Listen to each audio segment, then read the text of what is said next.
ആധുനിക ചരിത്രത്തിൽ 1913. പിന്നീട് 1923 മുസൽമാൻ വഖഫ് ആക്ട് എന്ന് പറഞ്ഞുകൊണ്ട് ബ്രിട്ടീഷ് ഗവൺമെൻറ് അതിനെ വ്യവസ്ഥപ്പെടുത്തി. 1947 നമുക്ക് സ്വാതന്ത്ര്യം കിട്ടുന്നത്. 54 പണ്ഡിറ്റ് ജവഹർലാൽ നെഹ്റു ആദ്യമായി ഒരു സമഗ്രമായ വഖഫ് ആക്ട് ഇന്ത്യയിൽ കൊണ്ടുവന്നു. ഏകദേശം 1995 വരെ ആ നിയമമായിരുന്നു ഇന്ത്യയിൽ പൊതുവായി അംഗീകരിക്കപ്പെട്ട വഖഫ് നിയമം. അതനുസരിച്ചുകൊണ്ട് സംസ്ഥാനങ്ങൾക്ക് വഖഫ് ബോർഡ് എന്ന് പറയുന്ന ഒരു സ്റ്റാറ്റ്യൂട്ടറി ബോർഡും കേന്ദ്ര ഗവൺമെൻറ്റിൻ്റെ കീഴിൽ ഒരു വഖഫ് കൗൺസിലും ധാരാളം വഖഫ് ട്രിബ്യൂണലുകളും രൂപവൽക്കരിക്കപ്പെടുകയുണ്ടായി. ഇന്നും ഇന്ത്യയിൽ 32 വഖഫ് ബോർഡാണുള്ളത്, ഒരു വഖഫ് കൗൺസിലും ധാരാളം ട്രിബ്യൂണലുകളും. 2013 കേന്ദ്ര ഗവൺമെൻറ് ഇതിനും ഭേദഗതി കൊണ്ടുവന്നു. ഞാനിതിൻ്റെ ചരിത്രം പറയുന്നത്, ഇത്തരം ഭേദഗതികളോട് നിങ്ങൾ ആരെങ്കിലും ഇവിടെ മുതിർന്ന തലമുറ ഇരിക്കുന്നുണ്ടല്ലോ ഈ ആയിരങ്ങളിൽ, നിങ്ങൾ ഓർക്കുന്നുണ്ടോ? അന്ധമായി ഇത് മുസ്ലിം സമുദായത്തെ ഭരണകൂടം വേട്ടയാടുന്ന ഹിഡൻ അജണ്ടയുടെ ഭാഗമാണെന്ന് പറഞ്ഞ് ആരെങ്കിലും പ്രതിഷേധങ്ങൾ സംഘടിപ്പിച്ചിരുന്നോ? നാളിതുവരെ ഭരണകൂടങ്ങൾ നടത്തിയിരുന്ന ഇത്തരം ആമെൻമെൻറ്റുകൾ വഖഫ് നിലനിർത്താനായിരുന്നു. അതിൻ്റെ അഡ്മിനിസ്ട്രേറ്റീവായിട്ടുള്ള ആമെൻമെൻറ്റിനോട് നമ്മളാരും മുഖം തിരിക്കുന്നില്ല. അതിൻ്റെ ബോഡി, അതിൻ്റെ കൗൺസിൽ, അതിൻ്റെ ഓർഗാനോഗ്രാം ഉണ്ടാകുമല്ലോ, അംഗങ്ങളുടെ എണ്ണം, അതിൻ്റെ പ്രാതിനിധ്യം. അത് വഖഫിൻ്റെ അന്തസത്തയോട്, അന്തസാരത്തോട്, പവിത്രതയോട് നീതി പാലിക്കുന്ന കാലത്തോളം നമ്മളാരും അതിനെ എതിർക്കുന്നില്ല. പക്ഷേ ഇപ്പോൾ അങ്ങനെയല്ല ഉള്ളത്. ഒരു ഭീകര പ്രസ്ഥാനമാണ് വഖഫ് ബോർഡ്, അല്ലെങ്കിൽ ഒരു ഭീകര കൃത്യമാണ് വഖഫ് എന്നുള്ള പ്രചരണം നടക്കുന്നു. ലളിതമായ ഒരു കാര്യം. പക്ഷേ ഇതിൻ്റെ ഒരു മെച്ചം എന്താണെന്നറിയോ? ഫിലോസഫിയിൽ ഒരു ലോ ഉണ്ട്, പോസ്റ്റ് ഫാക്ടോ റീസണിങ് എന്ന് പറയും. എന്താണ് ഈ പോസ്റ്റ് ഫാക്ടോ റീസണിങ്?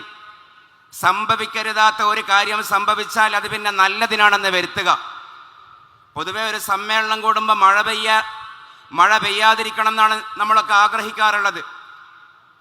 ഇനി അങ്ങ് പെയ്തു എന്ന് കൂട്ടിക്കോ, അപ്പോൾ നമ്മൾ പറയും അള്ളാഹുവിൻ്റെ അനുഗ്രഹമാണ് പെയ്തത് എന്ന്. അതിനാണ് പോസ്റ്റ് ഫാക്ടോ റീസണിങ് എന്ന് പറയുക. ഫാക്റ്റ് ഉണ്ടായതിനു ശേഷം അതിനെ ന്യായവൽക്കരിക്കുക.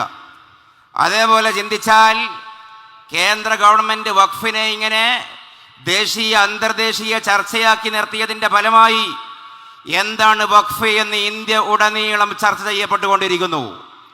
സെക്കുലർ മീഡിയകളുടെ ചർച്ച അതാണ്. രാഷ്ട്രീയ നേതാക്കന്മാർ ChatGPTയും AI-യും ഉപയോഗിച്ചുകൊണ്ട്, വിക്കിപീഡിയ ഉപയോഗിച്ചുകൊണ്ട് വഖഫ് പഠിക്കുകയാണ്, അതിൻ്റെ കർമ്മശാസ്ത്രം പഠിക്കുകയാണ്. നാം മുസ്ലിം സമൂഹവും അത് പഠിക്കുകയാണ്. അങ്ങനെ ഒരു ഗുണം ഇത് കൊണ്ടുണ്ടായി. ഈ ഗുണങ്ങൾ പഠിച്ചപ്പോൾ പൊതുസമൂഹത്തിന് മനസ്സിലായി വഖഫ് എന്ന് പറയുന്നത് ഇസ്ലാമിക സിസ്റ്റമാണ്, പൊതുസമൂഹം കടം കൊള്ളേണ്ട സിസ്റ്റമാണ് എന്ന്. ഇസ്ലാമിൻ്റെ ബാങ്കിങ്ങും പലിശരഹിത സംവിധാനങ്ങളും ഇവിടെ മതേതരമായി ഗവൺമെൻറ് തന്നെ ഇനാക്ട് ചെയ്യേണ്ടതാണ് എന്ന് ഇടയ്ക്കിടെ ഇവിടെയുള്ള ഭരണാധികാരികൾ പറയാറുണ്ടല്ലോ. അതേപോലെയുള്ള ഒരു വകുപ്പാണ് വഖഫ് എന്ന് പൊതുസമൂഹത്തിന് അംഗീകരിക്കേണ്ടി വന്നിരിക്കുകയാണ്. ഇത് ലാൻഡ് ജിഹാദ് അല്ല എന്ന് മനസ്സിലാക്കേണ്ടി വരികയാണ്. ഞാനതിൻ്റെ ഈ ഭേദഗതി നിയമത്തിൻ്റെ ചില 1-2 നമ്മൾ വിയോജിക്കുന്ന പോയിന്റുകൾ, അതിൻ്റെ ഗൗരവം സൂചിപ്പിക്കാനാണ് ഇനി ആഗ്രഹിക്കുന്നത്. അതിൻ്റെ നേരത്തെ ഇവിടെ ഉസ്താദ് വായിച്ച ആ കണ്ടന്റിൽ അത് ഉണ്ടായിട്ടുണ്ട്. സെക്ഷൻ 3I നമുക്കറിയാം, 1995 വഖഫ് നിയമപ്രകാരം വഖഫിൻ്റെ കർമ്മശാസ്ത്രപരമായ വകുപ്പ് അതിൽ സാധുവായിരുന്നു. എങ്ങനെയാണ് വഖഫ് ചെയ്യേണ്ടത്? കർമ്മശാസ്ത്രത്തിൽ വഖഫ് എന്ന് പറഞ്ഞാൽ ഹബ്സ് മാലിൻ യുന്തഫഉ ബിഹി മാ ബഖായിൽ ഐൻ എന്നുള്ളതാണ് അതിൻ്റെ ഒരു താരീഫ്. വസ്തുവക നശിക്കാതെ അതിൻ്റെ ഗുണഫലം, അതിൻ്റെ അനുഭവം സമൂഹത്തിന്, സമുദായത്തിന്, മനുഷ്യർക്ക്, പ്രകൃതിക്ക് അനുഭവിക്കാൻ വിട്ടുകൊടുക്കുക. തേങ്ങ വഖഫ് ചെയ്യാൻ പാടില്ല എന്ന് മലയാളം, തെങ്ങ് പാടുണ്ട്. വസ്തു നശിക്കാൻ പാടില്ല. അവിടെ 4 കണ്ടീഷനാണ്, അർക്കാനാണുള്ളത്. ഒരു വാക്കിഫ് ഉണ്ടാകണം, വഖഫ് ചെയ്യുന്ന വ്യക്തി ഉണ്ടാകണം, അതിനെ സാധൂകരിക്കുന്ന ഒരു സീഗ, ഒരു സെൻറ്റൻസ് ഉണ്ടാകണം. പിന്നെയോ മൗഖൂഫ് ചെയ്യപ്പെടുന്ന വസ്തു ഉണ്ടാകണം, വാക്കിഫ് ഉണ്ടാകണം, സീഗ ഉണ്ടാകണം, ഒരു മൗഖൂഫ് അലൈഹി ഉണ്ടാകണം. അതിൻ്റെ ഉപയോക്താക്കൾ, അതിൻ്റെ പ്രയോക്താക്കൾ, അനാഥർ, അഗതികൾ, യാത്രക്കാർ എന്നൊക്കെ പറയുന്ന അതിൻ്റെ ജിഹത്ത് ഉണ്ടാകണം. ഇങ്ങനെ ഒരു വഖഫ് ഒരാൾ ചെയ്യാൻ ഉദ്ദേശിച്ചാൽ അയാൾ നാവ് കൊണ്ട് പറഞ്ഞാൽ മതി എന്നുള്ളതാണ് കർമ്മശാസ്ത്രത്തിൻ്റെ നിയമം. വഖഫ്തുഹു ലില്ലാ ജഅൽതുഹു വഖഫ, അബ്ബത്തുഹു ഫീ സബീലില്ലാ തുടങ്ങിയ പദങ്ങൾ സാധുവായ പദങ്ങളാണ്. ഇതിനാണ് വെർബൽ വഖഫ് എന്ന് പറയുക, വോക്കൽ വഖഫ് എന്ന് പറയുക. 995 നിയമപ്രകാരം ഇത് സാധുവായിരുന്നു. പക്ഷേ പുതിയ സെക്ഷൻ ഐ പ്രകാരം ഈ വെർബൽ വഖഫ് അസാധുവായിരിക്കുന്നു. അങ്ങനെ ഒരു ക്ലോസ് ഇനി മുതൽ ഇല്ല, വേണ്ട എന്നുള്ളതാണ് കേന്ദ്ര ഗവൺമെന്റിന്റെ തീരുമാനം. അപ്പോ ചില ആളുകൾ ഒരുപക്ഷെ തെറ്റിദ്ധരിച്ചേക്കും, മീഡിയ ചർച്ചകളിൽ കേൾക്കാറുണ്ട്. അത് നല്ലതല്ലേ? വാക്കാൽ വഖഫ് മാത്രം ചെയ്താൽ, വാക്കാൽ മാത്രം വഖഫ് ചെയ്താൽ പിൽക്കാലത്ത് അതേ സംബന്ധിച്ച് അത് ഡിസ്പ്യൂട്ടഡ് ലാൻഡ് ആകില്ലേ, ഡിസ്പ്യൂട്ടഡ് പ്രോപ്പർട്ടി ആകില്ലേ? അതുകൊണ്ടൊരു ഡോക്യുമെന്റേഷൻ നല്ലതല്ലേ എന്നാണ് അതിൻ്റെ ന്യായം. പക്ഷേ ചോദിക്കട്ടെ, അതൊരു പുലിവാലി പിടിപ്പിക്കലാണ്. കേൾക്കുമ്പോൾ മനോഹരമാണെങ്കിലും അതിൻ്റെ പിറകിലൊരു ചതിയുണ്ട്. നമുക്കറിയാം, ഒരു 50 കൊല്ലം അല്ലെങ്കിൽ 30 കൊല്ലം മുമ്പുള്ള നമ്മുടെ ഏതെങ്കിലും സ്വത്തിൻ്റെ രേഖ തേടി രജിസ്ട്രേഷൻ ഓഫീസിൽ പോയാൽ എന്തേ മറുപടി കിട്ടുക? ചെതല് തിന്നു കളഞ്ഞു എന്ന് പറയും, ഫയല് മണ്ണായിപ്പോയി എന്ന് പറയും.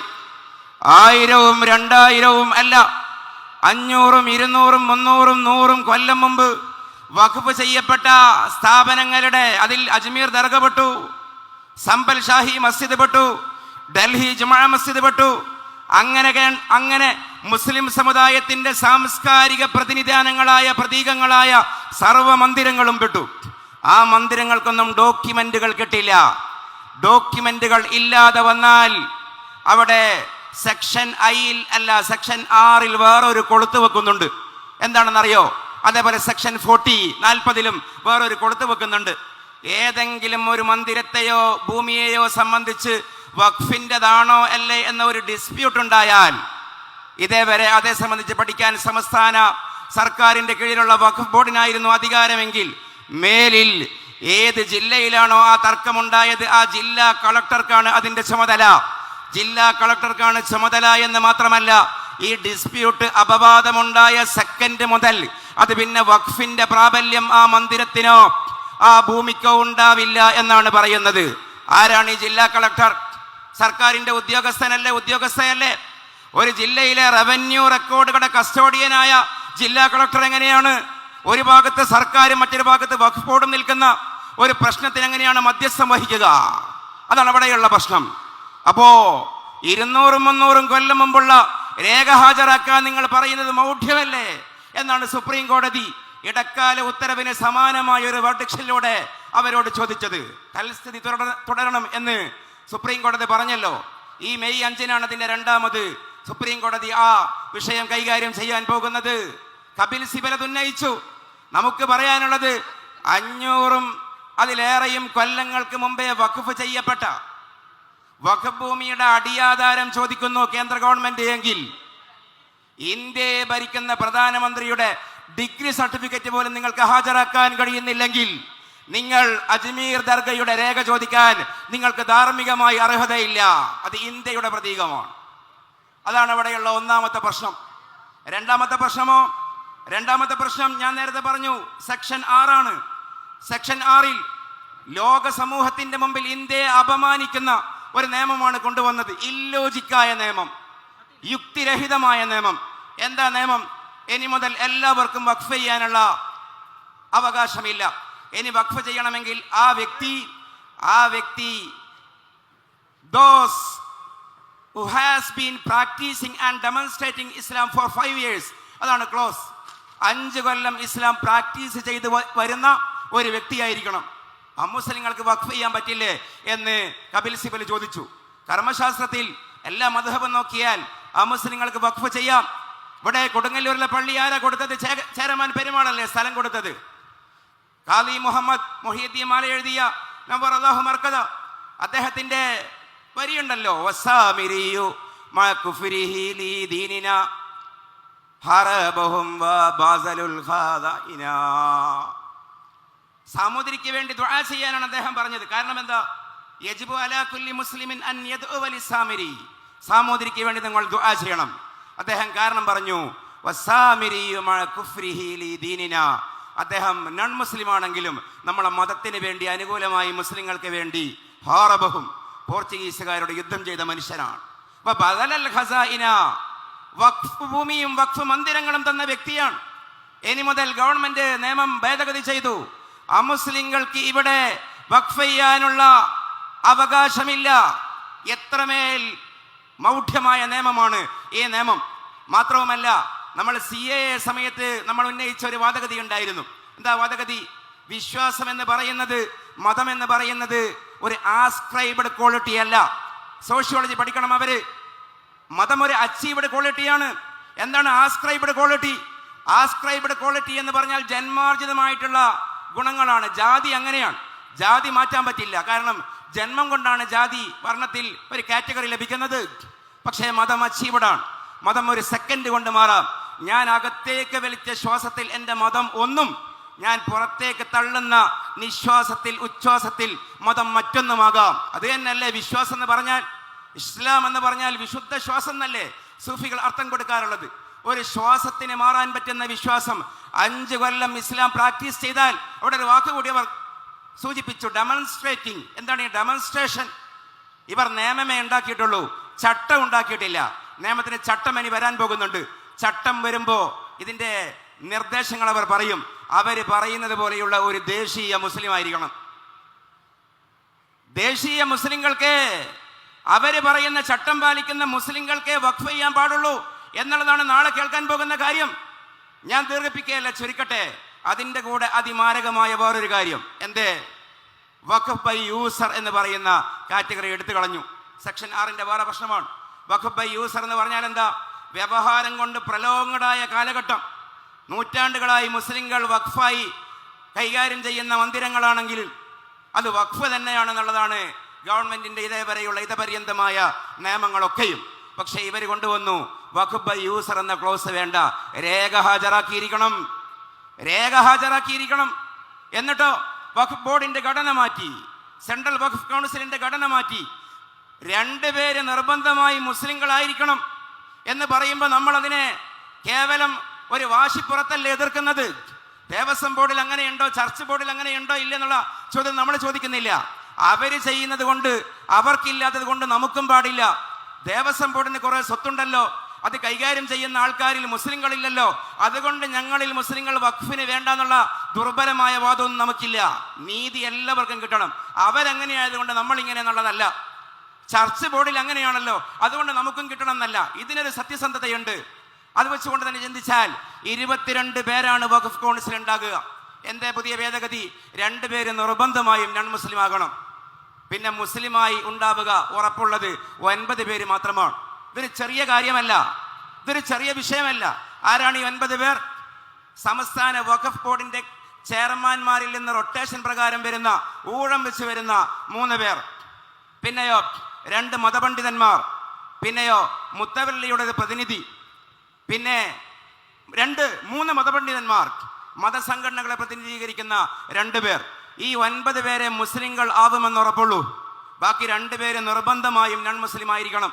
ബാക്കി ഈ 2ഉം 9ഉം കഴിച്ച 11ഉം കഴിച്ച 11 അത് പാർലമെന്റ് മെമ്പർമാരാണ്, രാജ്യസഭ ലോക്സഭ മെമ്പർമാരാണ്, മജിസ്ട്രേറ്റ് ആണ്, എമിനന്റ് പേഴ്സണാലിറ്റീസ് ആണ്, ബാർ കൗൺസിൽ അംഗങ്ങളാണ്. അത് മുഴുവനും നോൺ മുസ്ലിംസ് ആവാനും ന്യായമുണ്ട്. അവ പ്രത്യക്ഷത്തിൽ 2 അമുസ്ലിങ്ങളല്ലേ വരുന്നുള്ളൂ. അതൊരു പക്ഷേ ന്യൂനപക്ഷ മന്ത്രിയും ഒരു ജഡ്ജും ആയിരിക്കുമല്ലോ. നിങ്ങൾക്ക് എന്തിനാ ഇങ്ങനെ പുകയുന്നത് എന്ന് ചോദിച്ചാൽ 2 അല്ല, ഒരു പക്ഷെ 13 പേര് വഖഫ് ബോർഡിൽ അമുസ്ലിങ്ങളാവാൻ ന്യായമുണ്ട്. എന്നിട്ട് ജിഹാദി കോടതി എന്നിവർ വെറുതെ ആരോപണം ഉന്നയിക്കുന്ന ഈ ട്രിബ്യൂണൽ ഒരു വിധി പ്രസ്താവിച്ചാൽ, ഇതാണ് സംഘ് പരിവാറിന്റെ പ്രവചനം. വഖഫ് ബോർഡ് മുന്നോട്ട് വെക്കുന്ന കാര്യങ്ങളെ ആരെങ്കിലും ചോദ്യം ചെയ്യാൻ, അതിനെതിരെ ഹർജി ഫയൽ ചെയ്യാൻ ഉദ്ദേശിച്ചാൽ കോടതിയിൽ പോകാൻ പറ്റില്ല. ജിഹാദി കോടതിയായ ട്രിബ്യൂണലിലെ പോകാൻ പറ്റൂ. ട്രിബ്യൂണൽ ആരാ ഉള്ളത്? ഒരു ജില്ലാ ജഡ്ജ്, അസിസ്റ്റന്റ് മജിസ്ട്രേറ്റ്, പിന്നെ ഒരു മതപണ്ഡിതനും. ഇതേവരെയുള്ള നിയമം അതാണ്. പക്ഷേ വഖഫ് ഭേദഗതി നിയമപ്രകാരം ഈ മതപണ്ഡിതന് അവിടെ സ്ഥാനമില്ല. പിന്നെ കണ്ണിൽ പൊടിയിടാൻ സെൻട്രൽ വഖഫ് കൗൺസിലാണെങ്കിലും സംസ്ഥാന വഖഫ് ബോർഡാണെങ്കിലും അത് തന്നെയാണ് പ്രധാനമന്ത്രിയും ഇടക്കിടക്ക് പറയാറുള്ളത്. 2 മുസ്ലിം സ്ത്രീകൾ ഉണ്ടാകണമെന്ന് വെറുതെ ചട്ടം കെട്ടി. ആ വശത്തേക്ക് നമ്മൾ പോവണ്ട. മുസ്ലിം സ്ത്രീകളല്ല. ഒരു കാര്യം വിനയാന്വിതമായി പറയട്ടെ, മുസ്ലിം സ്ത്രീകളെ കാര്യം നോക്കും മുമ്പ് നീതിയാണ് ഉദ്ദേശമെങ്കിൽ നമ്മൾ ഈ പറയുന്ന ഈ സെക്കൻഡിലും ഹിന്ദു ആക്ട് പ്രകാരം ഈ രാജ്യത്തെ ഹിന്ദു സ്ത്രീകൾക്ക് ഹിന്ദു ആക്ട് പ്രകാരം പിതാവ് മരണപ്പെട്ടാൽ സ്വത്തവകാശത്തിന് അർഹതയില്ല. മുസ്ലിം കുടുംബമാണെങ്കിൽ പെണ്ണിന് പകുതിയെങ്കിലും കിട്ടുന്നുണ്ട്. പക്ഷെ ഈ പകുതിയെങ്കിലും എന്നുള്ളത് വിശാലമായി പഠിച്ചാൽ ആണും പെണ്ണും അനന്തര സ്വത്ത് ദായക്രമത്തിൽ ഒന്നിച്ചു വരുന്നത് 34 സന്ദർഭങ്ങളിലാണ്. 5 സന്ദർഭങ്ങളിലാണ് ആണിന് പെണ്ണിന്റെ ഇരട്ടി കിട്ടുന്നത്. 11 സന്ദർഭങ്ങളിൽ ബറാബറാണ്. 14 സന്ദർഭങ്ങളിൽ പെണ്ണിന് കൂടുതലാണ്. 4 സന്ദർഭങ്ങളിൽ പെണ്ണിനേ ഉള്ളൂ, ആണിനില്ല. ഞാൻ ആ വിഷയത്തേക്കല്ല പോകുന്നത്. അതാണ് അതിൻ്റെ ഒരു നിജസ്ഥിതി. പക്ഷേ ഇവിടെ ഹിന്ദു ആക്ട് പ്രകാരം ഹിന്ദു പെൺകുട്ടികൾക്ക് പിതാവിന്റെ സ്വത്തിൽ അനന്തരാവകാശമില്ലാത്ത രാജ്യമാണ് 2025. നിങ്ങൾ ഈ വഖഫ് ഭേദഗതി കൊണ്ടുവരുന്ന നേരത്ത് ഹിന്ദു ആക്ടിൽ ഭേദഗതി എന്തേ കൊണ്ടുവരാത്തത്? മുസ്ലിം സ്ത്രീകളെ മുതലക്കണ്ണീർ മുസ്ലിം സ്ത്രീകൾക്ക് വേണ്ടി ഒഴുക്കുന്ന നേരത്ത് അവിടെ ഹൈന്ദവ സഹോദരിമാരില്ലേ? ഞാൻ ആ ഭാഗത്തേക്ക് എൻ്റെ വിഷയം കൊണ്ടുപോവുകയല്ല. ഇത് ഭരണഘടനാ വിരുദ്ധമാണ്. ഇത് മുസ്ലിം ഇഷ്യൂ അല്ല. ഇത് ഭരണഘടനാപരമായ പ്രശ്നമാണ്. മതേതര രാജ്യത്തിൻ്റെ ഭീഷണിയാണ്. ഇന്ത്യൻ ഭരണഘടനയെ, എൻ്റെ അവസാന ഭാഗം, ഇന്ത്യൻ ഭരണഘടനയെ നമ്മൾ ബഹുമാനിക്കുന്നത്, നമ്മൾ അംഗീകരിക്കുന്നത് കേവലം ഒരു അർത്ഥമറിയാതെയുള്ള ഒരു മുഖസ്തുതിയല്ല. ഇന്ത്യൻ ഭരണഘടനയെ നമ്മൾ ബഹുമാനിക്കുന്നത് മനസ്സാ തന്നെയാണ്. കാരണം ഇത്ര മനോഹരമായ ഒരു ഭരണഘടന ലോകത്ത് ഒരിടത്തും മറ്റൊരു രാജ്യത്തും കാണുക സാധ്യമല്ല. All persons are entitled, equally entitled the right of consciousness.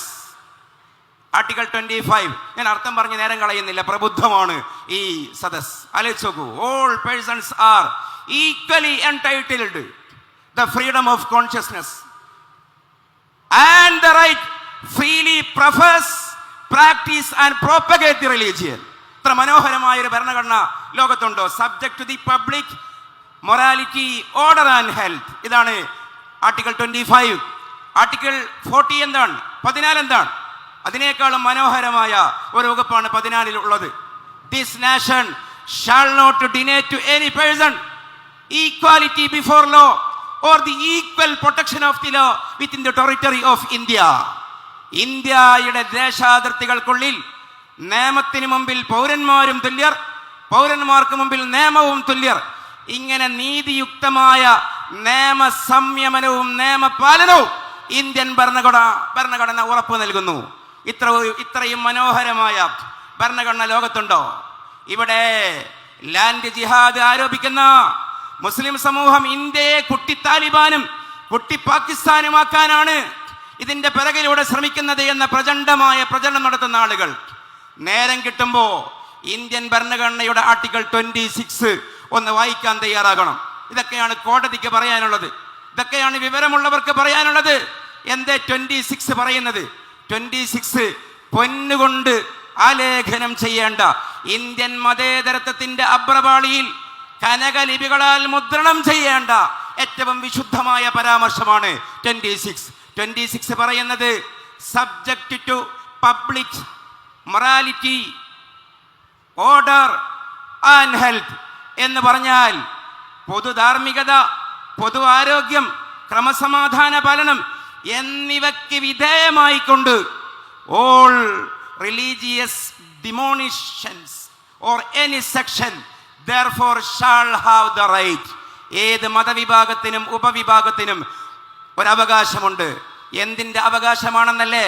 To establish and maintain institution for the religious and charitable purpose. ധർമ്മപരവും മതപരവുമായിട്ടുള്ള ആവശ്യങ്ങൾക്ക് വേണ്ടി സ്ഥാപനങ്ങൾ കെട്ടിപ്പൊക്കാൻ അവകാശമുണ്ട്. ഇന്ത്യൻ ഭരണഘടന പറയുന്നു and to manage its affairs in the matters of religion. എങ്ങനെയാണോ മതം പറയുന്നത് അതേപോലെ ഇതിനെ പരിപാലിക്കാനും ഇന്ത്യൻ ഭരണഘടന സ്വാതന്ത്ര്യം നൽകുന്നു.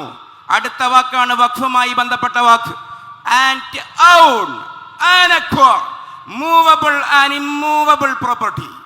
സ്ഥാവരവും ജംഗമവുമായിട്ടുള്ള വസ്തുവകകളെ സ്വായത്തമാക്കാനും അതിനെ ഉടമപ്പെടുത്താനും ഇന്ത്യയിലെ എല്ലാ വ്യക്തിക്കും മതസമൂഹത്തിനും ഉപസമൂഹത്തിനും ഇന്ത്യൻ ഭരണഘടന അനുമതി നൽകുന്നു. And to administer such property in accordance with law. നിയമപരമായി അത്തരം സ്വത്തുവകകൾ കൈകാര്യം ചെയ്യാനുമുള്ള അവകാശം വിട്ടുകൊടുക്കുന്നു. അതുകൊണ്ടാണ് പറയുന്നത്